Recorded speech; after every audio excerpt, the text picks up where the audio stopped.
Odil shu kuni oilasi bilan qoladigan bo'ldi. Ertaga borib esa Nozima bilan nikoh o'qitishi kerak edi.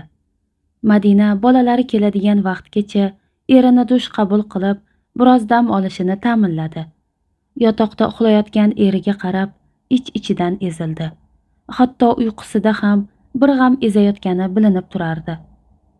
Ey Alloh, nahotki bizni shu tarzda sinayotgan bo'lsang, o'zingga havola qildim. Men erimga ishonaman. Bizga qasd qilganlarni sening adolatingga topshirdim, deb shivirlab qo'ydi. Bolalar darsdan qaytishgach, otalarini ko'rib benihoya xursand bo'lishdi. Ular birgalikda bir stol atrofida kechki ovqatni yeyish uchun jam bo'lishdi. Xuddi avvalgidek. Lekin bu o'tirish avvalgidek emasligini Odil ham, Madina ham sezib turishar edi. Tabriklayman, hammasi bizni foydamizga hal bo'libdi. Qarshisidagi erkakning qiyofasiga qarashni ham istamay o'tirgan Nozima istamaygina javob berdi. Ha, shunday bo'ldi. Uning gapirishidan bu ishdan norizo bo'lgani sezilib turar edi.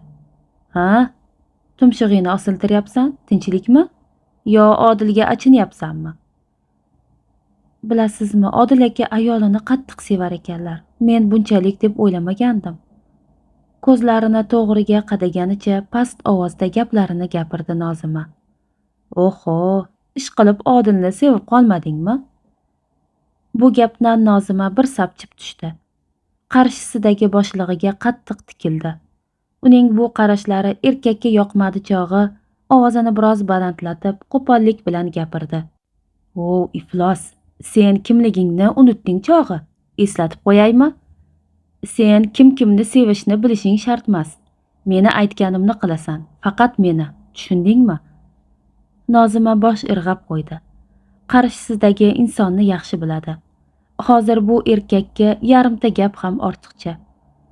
Nozima boshlig'ining oldidan chiqib, xolasining uyi tomon sekin piyoda keta boshladi. Xayollari uni bo'lib o'tgan ishlariga boshladi. Nahotki men Odil akani sevib qoldim. Men sabab bir guldek oila parokanda bo'lyapti. Axir bu oila men bir umr orzu qilib ega chiqolmagan oila-ku. Inson qonida doim shayton vasvas qilarkan. Nozimada ham shu. U bir vaqtning o'zida ham vijdon azobini, ham shayton makrini tatib ko'rar edi. Nima qilib sevsam? Axir bunga arzimaymanmi? Agar xolam aytganidek Odil akani o'zimga og'dirib olsam, marra meniki. Ertaga men ularni shariy xotiniga aylanaman. Allohim o'zi qo'llab, keyingi ish ham meni foydamga hal bo'lsa, Odil aka meni tashlab ketmaydi. Meni ham oilam bo'ladi. Meni anavi pismoq Madinadan nima kamim bor? Deya o'ziga o'zi gapirib ketdi. Madina Odil bilan bolalarini parkka olib borishdi. U yerda juda ham maza qilib aylanishdi. Bolalarni-ku quvonchini cheki yo'q edi. Axir har qanday bola ham ota, ham onasining bag'rida xotirjam bo'ladi. Odil kun kech kirgan sari yuragi siqilar, o'zidagi bezovtalikni sezdirmaslikka urinsa ham Madina buni sezardi. Madina ayni shu paytda ich-ichidan vaqt shu onda to'xtab qolishini juda ham istar edi. Ichida o'zini xotirjam qilish uchun tinmay istig'for aytar edi. Ayol zoti borki, rashkdan yaralgan bo'ladi. Ko'pincha ayollarning o'ylamay qiladigan ishlariga ham rashk sabab bo'ladi. Madina ham ayol, u ham bu sifatdan mustasno emas. Uning xayollarida yosh qiz erini o'ziga og'dirib olsa-chi degan fikr kezib yurardi. Shu fikr kelganida eriga bir qarab olar, Odil akam unday qilmaydilar deb o'ziga dalda berardi. Odil parkdan qaytishganidan keyin bolalari bilan biroz dars qildi. Keyin birga yana o'ynashdi. Shu payt uning telefoni jiringladi. Qarasa Ahror ekan, javob berdi. Alo? Alo, yaxshimisan? Agar tayyor bo'lsang olib ketaman, ular bizni kutishyapti. Ahrorning qiynalib gapirishidan shunisi ma'lumki, bu gaplarni gapirish unga ham oson bo'lmagan. Odil bir xo'rsindi-da, hozir tushaman deb aytdi. Ularning suhbatini eshitib turgan Madinaning ichi muzlab ketdi. Nahotki shu ish bo'lsa. Allohim, o'zing kuch ber, deya shivirladi. Odil bolalariga ishi borligini aytib, o'zi eshik oldiga chiqdi. Madina erini kuzatish uchun o'zidagi so'nggi kuchni to'pladi. Odil biror bir gap ayta olmasligini sezib, ayolini mahkam quchib peshonasidan o'pdi. Tezlik bilan eshikni ochib, zinalardan yugurib tushib ketdi. Madina erining orqasidan qarab qoldi. Odil ketgach, Madinaning qalbida chinakamiga to'fon boshlandi. Bolalar oldida baqirib yig'lab yubormaslik uchun o'zini zo'rg'a tiydi. Bolalarini ovqatlantirib, keyin uxlatdi. Xonasiga bir amallab kirib, eshikni yopdi. Eshikka suyanib o'tirib qoldi. Ko'z yoshlari shu onni kutgandek ozodlikka chiqishdi. Madina ezilib, to'kilib yig'ladi. Qachon uxlab qolganini o'zi ham sezmadi. Odilning hashamatli hovlisining oldida bir necha mashinalar turardi. Odil ichkariga kirganida hamma narsa taxt edi. Nozima xolasi va bir dugonasi bilan kelgan edi. Ahror, Ali va Odilning akasi Domla ham shu yerda edi. Odil bir ahvolda, ko'ngliga hech nima sig'may turardi. Lekin undan farqli o'laroq Nozima juda ham xursand edi. Bu uning atrofga g'olibona qarab tabassum qilishidan ham sezsa bo'lardi. Nikoh o'qildi. Erkaklar Domlani olib ketishdi. Odil Nozimaning xolasi va dugonasiga ham javob berib yubordi. Aslida haydagandan battar qildi. Nozima Odil bilan birga yolg'iz qoldik deb xursand bo'lgan edi. Rahima opa, Rahima opa! Odilning qahrli hayqirig'i eshitildi. Nozima haliyam mehmonxonada o'tirar edi. Odil o'zim xonani ko'rsataman degani uchun shirin xayollarga berilib, atrofni unutgandek edi go'yo. Odilning kutilmaganda hayqirishi uni cho'chitib yubordi. O'rnidan turib oyna oldiga yugurib keldi. Ancha kech tushib, atrofni zulmat qoplagan bo'lsa-da, hamma yerga o'rnatilgan chiroqlar sabab zulmatni kuchi sezilmas edi. Oshxonadan o'rta yoshli jikkakkina ayol qo'lini salfetkaga artib yugurib chiqib keldi. Labbay Odiljon. Opa, buni mehmonlar uchun ajratilgan xonaga joylashtiring. Men sizga tayinlaganlarimni barchasi esingizda? Ayoldan javob kutib u tomonga qaradi. Ha, esimda. Ayol gapni tasdiqlab boshini ham qimirlatib qo'ydi. Unda sizga ishondim, opa, men ketyapman. Mayli Odiljon, yaxshi boring. Odilning ketyapman degan so'zini eshitib, yugurib tashqariga chiqdi. Shundoqqina mehmonxonaning eshigi oldidan o'tib ketayotgan Odilga qarab, hovliqqanicha gapirdi. Axir qayerga ketyapsiz, Odil aka? Suzilib gapirdi Nozima. Nozimaning bu xatti-harakati o'zi shundoq ham hech qanday gap yoqmayotgan Odilning sabr kosasi toshishiga sabab bo'ldi. Zinani ikkitasini bitta qilib sakrab, bir pasda Nozimaning oldida paydo bo'ldi. Qizning bo'g'zidan bo'g'izlab eshikka tiradi. Xov iflos, sen o'rningni bil. Men senga hech qachon er bo'lmayman. Bu xonadonga beka bo'laman deb ham o'ylamagin. Bu xonadonning o'z bekasi bor. Jim o'tir, deya uni itarib yubordi. O'zi esa mashinasiga o'tirib ketdi. Ahror bo'lgan ishlarini o'ylab uyiga kelar ekan, vaqt ham allamahal bo'lgan edi. Dom yonidagi garajga mashinasini qo'yish uchun burilgan edi. Garaj yonidagi o'rindiqda o'tirgan ayol va qizchaga ko'zi tushdi. Avvaliga ishonmay ajablanib qaradi. Keyin ayoli Gulnora va qizini tanib mashinadan tezlik bilan to'xtatib tushdi. Gulnor, nima qilyapsizlar bu mahalda bu yerda? Ortilaridan kelgan ovozdan ona bola irg'ib tushishdi. Qizaloq yugurib kelib dadasini quchoqladi.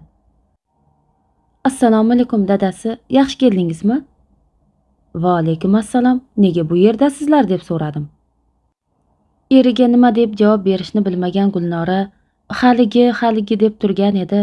Qizi bolalarcha tezlik bilan bidillab hammasini aytib tashladi. Dadajon, bilasizmi, siz yo'qligingizda uyimizga buvim keldilar. Avval oyim rosa ham urishdilar, keyin men oyjonimni yonlarini olgandim. Meni ham qo'shib oyjonim ikkalamizni uydan haydab yubordilar. Men buvimlarimni yomon ko'raman, deb yig'lab yubordi. Ahror qizining bu gaplaridan juda ham qattiq g'azablandi. Onasini bunchalikka boradi deb o'ylamagan edi. Shuni angladiki, onasi bugun insoniylikka xiyonat qilibdi. Ahror qizini xonasiga olib kirib uxlatdi. Keyin o'zlarini yotog'iga kirdi.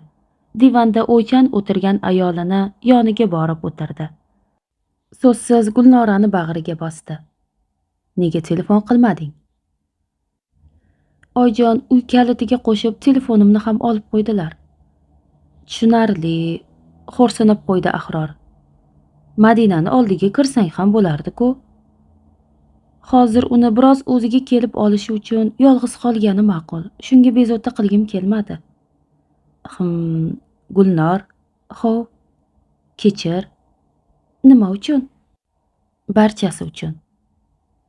Qaynonasining kechga tomon tajang bir ahvolda kelganini ko'rgan Laylo undan hol so'ragan bo'ldi. O'zi shuni kutib turgan Roziya keskir tili bilan gap boshladi. Anavi bexosiyat tug'masni haydab kelyapman. Uyidan chiqarib yubordim. Voy oyjon, bekor qipsiz. Akajon xafa bo'ladilar-ku. Xafa bo'lsa bo'lar. Siz ham o'shani tarafini olmang. Boring, ovqatingizni osib keling. Xo'p, oyjon. Labini burgan Laylo burnini jiyirib oshxonaga qarab ketdi. Mashinani juda ham katta tezlikda haydab ketayotgan Odil bo'layotgan ishlarni aqliga sig'dira olmas edi. Keng dalalar oldida mashinasini to'xtatib tushdi. Ovozini boricha baqirdi. Biroz hovuridan tushganidan keyin mashinaning ruli tarafidagi eshigini ochib o'tirdi. Oyoqlari tashqarida edi. Ochiq eshikdan atrofga qarab o'ylanib qoldi. Ahror bilan Ali aka haq. Men qizishmasligim kerak.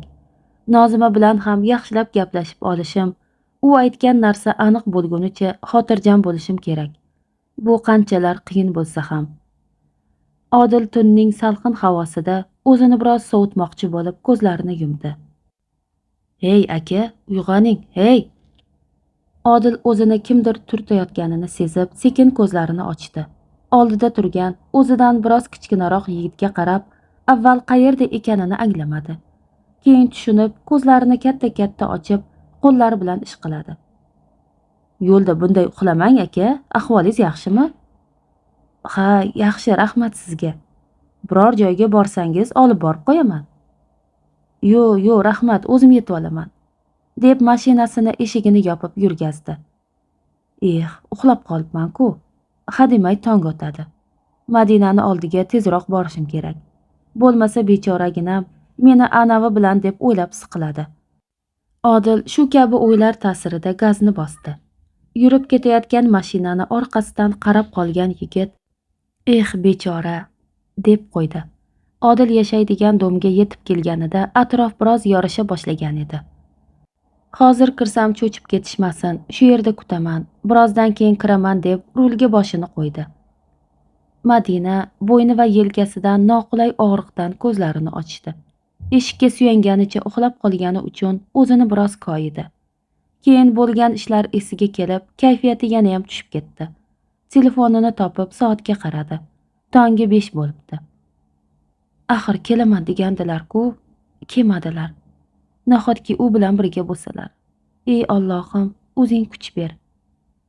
Madina o'zini biroz chalg'itish, bolalarini nonushtasiga biror narsa tayyorlash uchun do'konga chiqmoqchi bo'ldi. Yuz qo'lini yuvib, kiyimlarini almashtirdi. Bolalari yotgan xonaga bir rov nazar soldi. Ular juda ham shirin bo'lib uxlashayotgan ekan. Tashqariga chiqqan Madina tanish mashinani ko'rib ko'zlari porlab ketdi. Kelibdilar, meni aldamabdilar. Borib mashinaning ichiga qaradi. Rulga boshini qo'yib uxlayotgan erini ko'rib rahmi keldi. Bechora qiynalib ketdi. Tezroq shu muammolar ham hal bo'la qolsa edi. Madina bilmasdiki, bu hali boshlanishi ekanini. Muammolarning eng kattalari yo'lda ekanini. Boshliqning xonasi. Akajon, men birinchi qadamni tashladim. Olovga shunday o'tin tashlab tursam, uni oilasi o'zidan o'zi parokanda bo'ladi. Yomonsan-a, singlim, yomonsan. Bizni ishlarimiz ham 5. Aka-singil bugungi kunni bayramdek nishonlamoqda edi. Kunlar bir-biridan og'ir o'ta boshladi. Nozima bilan Odil nikoh o'qitishganiga ham 10 kunlar bo'lib qoldi. Odil bu kunlarda Nozima bilan deyarli gaplashmadi. Qo'pollik ham qilmadi. Lekin qiz bilan bir tom ostida bir kun bo'lsa ham tunamadi. Doim ishi qay mahal tugashidan qat'iy nazar Madinaning yoniga shaharga bordi. Madina erining bu harakatidan ishonchi ortdi. Odil unga va'da bergan qiz bilan uzog'i 20 kunda ajrashaman deb. Avvaliga boshida ajrashishini bot-bot aytib turadigan Odil oxirgi paytlarda yanayam asabiy va jahldor bo'lib qoldi. Madina esa eridan ajrim haqida so'rashga ikkilandi. Madina Gulnora bilan gaplashib, biroz o'zini chalg'itish uchun unikiga chiqdi. Lekin u yerdagi manzaradan shok holatiga tushdi. Amakisining xotini Roziya og'zidan bodi kirib, shodi chiqib shang'illab gapirar, Gulnora esa ostonada yig'laganicha turardi. "Voy, kelinoyi, nima bo'ldi? Nega Gulnoraga baqiryapsiz?" "Madina, sen aralashma. Bu pismiq dugonang shunga munosib." "Nega, kelinoyi? Bu yaxshi emas. Ahror akam bilsalar xafa bo'ladi-ku." "Sen, Madina, birovlarni hayotiga aralashguncha o'zingni hayotingni izga sol." Roziya azaldan tili zahar, o'ylovi yo'q ayol edi. Uning bu fe'liga rahmatli eri ham chiday olmasdi. Madina kelinoyisini fe'lini bilgani uchun o'zini yo'qotib qo'ymadi. "Meni hayotimni qo'ya turing, axir bu sizni farzandingizni hayoti-ku. Shuning uchun ham bu tug'mas bilan yashamaydi o'g'lim. Ana, seni ering ham sendan 2ta farzandi bor. Yaqinda anavi xotinchasi ham tug'ar ekan-ku." Yangasini og'zidan chiqqan gapni eshitib, Madinaning ko'zlari katta-katta bo'lib ketdi. "Nima dedingiz?" deya baqirdi. "Oyjon, bo'ldi qiling." Gulnora bu holatga chiday olmadi. "Voy, nega bo'ldi qilar ekanman? Rost gap-ku. Butun qishloq biladi bu gapni." Madinaning ko'z oldi qorong'ulashdi. Roziyaning ovozi uzoqlarda eshitilgandek bo'ldi. U hushini yo'qotdi. Nozima o'zini har kuyga solmasin, Odil unga yaqinlashmadi. Hattoki uyning boshqa xonalariga kirishini ham taqiqladi. Xizmatchi ayol Zarifa ham juda ham qattiq ekan. U Odilning chizgan chizig'idan chiqmaydi. Doim Nozimaning xatti-harakatini kuzatib turadi. Nozima boshlig'i aytgani uchun ortiqcha harakat qilmadi. Boshlig'i bilan aloqaga ham chiqmadi. Rejaning ikkinchi qismini natijasini kutishayotgan edi. Va nihoyat bir kuni erta tongda Nozima qo'lidagi yutug'iga qarab xursandchilikdan osmonga sakradi. Odilga telefon qilmoqchi edi. Zarifa opa bunga yo'l qo'ymadi. Chunki Nozimaning telefon ishlatishini taqiqlagan edi. Uning yashirin telefonini esa hali hech kim sezgani yo'q. Tushlikka yaqin uyga Odil kirib keldi. Nozima uning oldiga yugurib borib, homiladorlik testini ko'rsatdi. Odil esa adoyi tomon bo'ldi. U tezda ortiga o'girilib, uydan chiqib ketdi. Mashinasida ketar ekan, "Ey Xudoyim, endi nima qilaman? Axir bor umidim shu narsani yo'q bo'lishidan edi. Endi ham hammasi tugadi. Madinaga nima deyman? U endi meni kechirmaydi. Men bilan yashamaydi.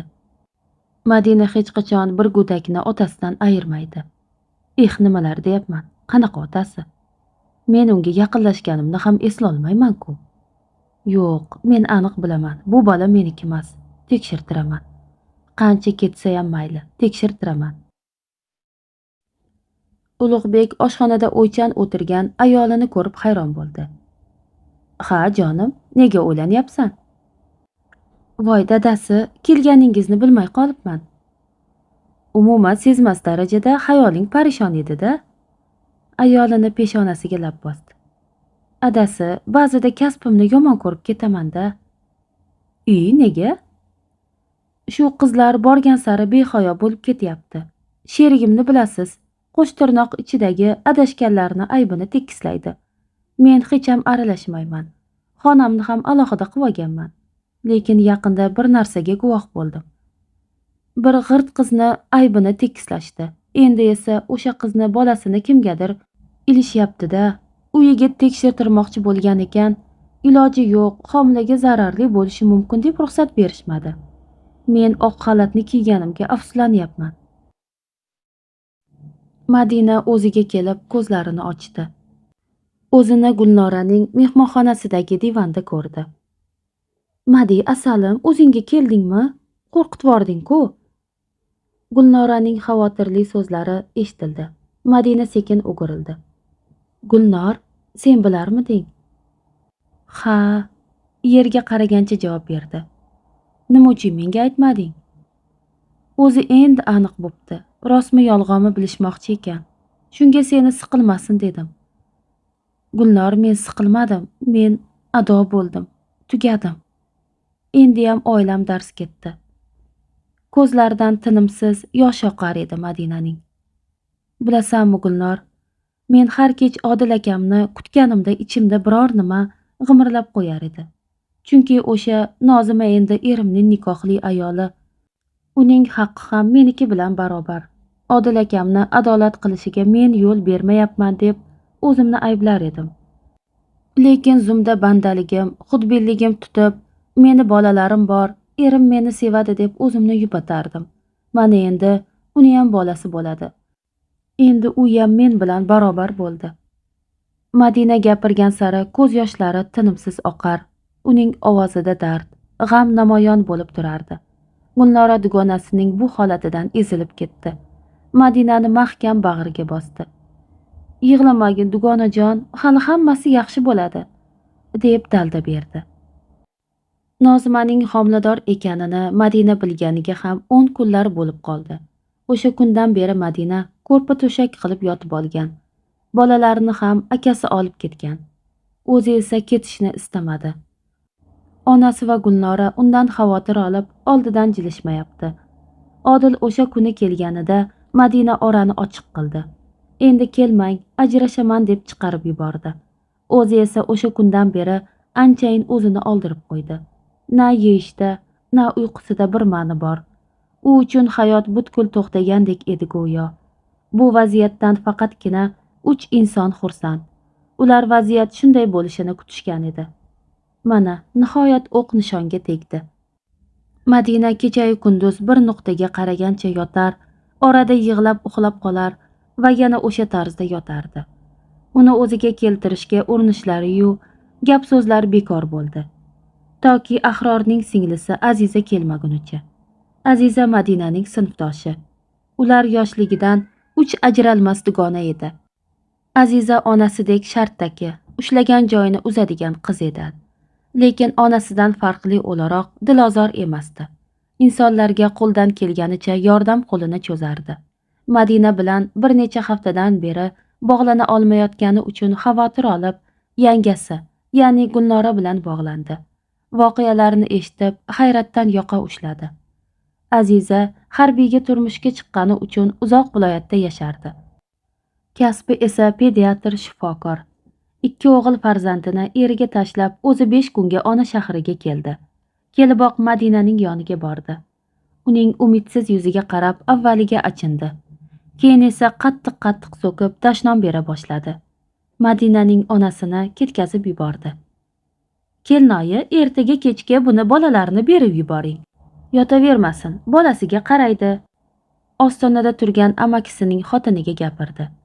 Kelinoyisi ketgach, Madinani majburlab oshxonaga olib chiqdi. Gulnora tayyorlab turgan kofedan birga ichib o'tirishdi. Madi, meni bilasan, maydalab o'tirmayman. Bo'ladiganini gapiraman. Odam degani shunaqa ham lallaygan bo'ladimi? Nahotki o'zingni bolalaringni kelajagi haqida qayg'urmasang. Nima sen eringni ko'chadan topib olganmisan? Kim menga ber desa osongina berib yuboraveradigan. Axir Odil aka senga uylanganida bunaqangi boyuvchi emasdi-ku. Bariga sen sababli. Seni qo'llab-quvvatlashing sabab shu darajaga yetgan.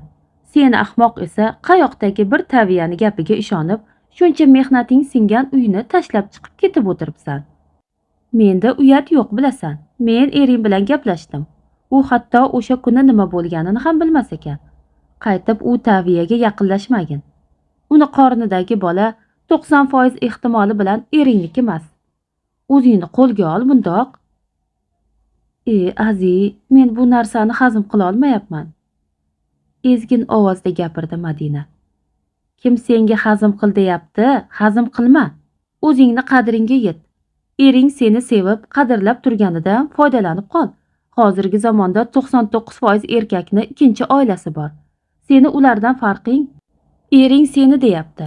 Bolalarni otasidan ayirib qo'yma. Bolalarini oldiga tez-tez kelib tursin. O'zingni biror bir ishga chalg'it. Ikkalangni o'tirishingni qara, suvga tushgan bo'lkadek. Maktab davrida ham seni ikkoving uchun men qayg'urardim. Kamiga biring amakimni qizsan, yana biring esa kelinoyim. Aziza peshonasiga shapatilab qo'ydi. Uning bu harakatidan qizlar kulib yuborishdi. Keyin Gulnoraga qarab gapni davom ettirdi. Sen nega burningni oqqizib yuribsan? Biroz o'zingni qo'lga olgin. Onam nima desa shalvirab turavermay. Anavi Azamatni xotini Layloni qaragin. Hali 1 yil bo'lmasidan onam bilan apoq-chapoq. Shu qiz menga hech yoqmaydi-da. Qarashlari ayyor. Bir gap bor bu qizda. Azizaning gaplari ikki dugonani biroz bo'lsa-da hushyor tortishga majbur qildi. Meni bu yerga kelishimni yana 2 sababi bor. Qani topinglarchi nima? Aziza qoshlarini o'ynatib qizlarga yuzlandi. Ming afsuski, sabablar haqida o'ylash ikki qizni xayoliga kelmagan edi. Madina dugonasiga qarab yelka qisdi. Gulnora ham takrorlardi. Sen ikking dunyodan uzilib qopsizlar. Sinfdoshlar guruhiga kirmayapsizlar chog'i. Axir ertaga sinfdoshlar bilan yig'ilamiz. Yigitlar ham keladi. Butun sinf jam bo'lamiz. Bilmagandim. Zo'r-ku. Lekin menga Ahror akam ruxsat bermaydi. Soddalik bilan gapirdi Gulnora. Ikkalangga ham ruxsat olganman. Uchrashuv ertaga. Hozir choy ichib bo'lib do'kon aylanamiz. Bekor qipsan, men bormayman. Madina loqaydlik bilan gapirdi. Aziza norozi nikohlarini unga qadadi. Madi, shuncha gapni men kimga gapirdim-a? Nahotki shunchalar ojizsan? Bo'ldi-ye, o'zingni qo'lga ol. Men senlarni deb qancha yo'l bosib keldim. E'tirozlarga o'rin yo'q. Tayyorlaninglar, do'kon aylanishga chiqamiz.